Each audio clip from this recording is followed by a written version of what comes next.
because my daughter is videoing me. My name is Shelley Meche'tte. I am a women's life speaker. I challenge women to really step back and take a look at their brokenness so that they can put themselves in a position to heal. As women, we take on a lot, and so when we've been broken, what we end up doing a lot of times is we begin cutting those around us because of the brokenness that's within us.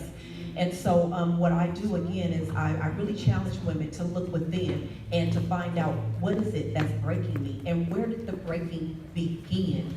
I shared my story of domestic abuse and how I was able to come out of that, but it wasn't just because of me, it was because I had an opportunity to be naked before God and to really express to God what he already knew about me in the first place. And I was able to step back and look at the roots. And what the root of it was is I didn't just end up feeling unworthy. I didn't just end up feeling unvalued. I didn't just end up in a relationship with someone who harmed me.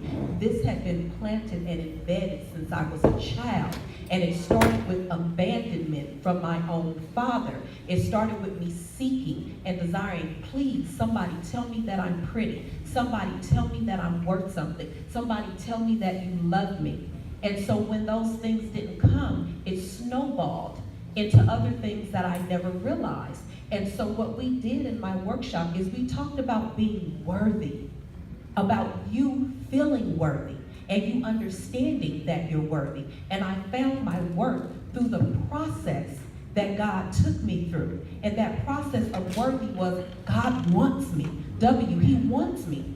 When you know that you're wanted by God and that you know that you're the apple of his eye and he's in love with you and he wove you and he actually took time to put every detail into you, you could get a little excited because someone wanted me, and not just anybody, somebody who took time to create me. So God had to go back and let me know, hey, I want you, and I don't care what all you have, I want you.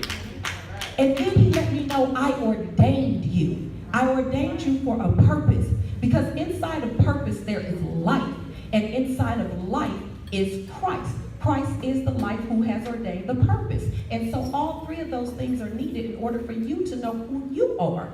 When you're able to find out who God has created you to be, why he created you to be that person, you spend a lot less time taking on the negativity from others because you know what you are here for. And so you don't allow other people to tear you down. You don't allow other people to get into your mind because I'm too busy being ordained with the purpose that he has called me for. So after God told me how he had ordained me, then he began to renew me. Because see, what I had done is I had taken what somebody else had said I was, and I had begun telling myself the lies. You're too ugly to be loved by anybody. You're just trash. You're nothing. Nobody would ever want you. You're only good for one thing. I poured lies into myself. But you got to get naked before God and let him know what it is. So after I finished pouring the lies, God emptied the lies and poured the truth. In the renewing of my mind. And you have to constantly renew your mind. The world is going to tell you all kinds of things every day. The devil don't take breaks. He's telling you, unfortunately, with your parents sometimes, with your siblings sometimes, with the homies sometimes.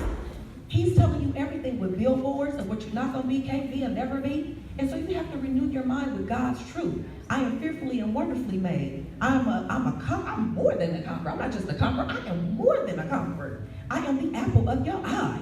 And you have to begin to renew your mind. And then after God did that, he said, you're a walking testimony. Because everything that I am bringing you through, now you can put your hand out and bring somebody else through. Amen. But the great thing about God is he told me, you don't have to wait until I deliver you. Grab the hand of somebody else who's being delivered and you guys walk in deliverance together. You are a walking testimony. You don't have to be done yet. Are you allowing God to change you? Then you can walk in it. And then God healed me. He healed me from the anger, from the bitterness. I didn't know I still had residue on me. But if you look at me wrong and you a man, we was going to square up. Don't do it. Don't do it. God told me, hey, you're going to have to forgive. You're going to have to walk in forgiveness. You're going to have to not be okay with what somebody did to me. I'm never okay with what you did, but I won't allow myself to be held in an open cage.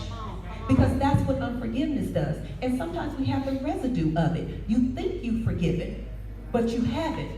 Because every time you turn around, if somebody touched that spot, you're ready to fight. So God showed me that I need you to forgive so that I can completely heal you, so that you can be made whole, so that when that spot is touched, you can smile and say, yeah, that's what it used to be, but now let me tell you what it is. Amen. And then after all that, I was so excited about God that my life became a yes. Yes to what you want. Yes to your will. Yes to how you want it. Because a yes to God is yes to life. Because life is in your purpose. So when you tell God yes, you're telling him, I'm giving you my life. My yes to God is my no to me sometimes. I have to be willing to say no to Shelley, to say yes to purpose. And when you find that you are worthy, wanted by God, ordained by God, renewed by God, a walking testimony for God, healed by God, and now I'm a yes for God, there's nothing that the devil will be able to do to stop you, because you are worthy.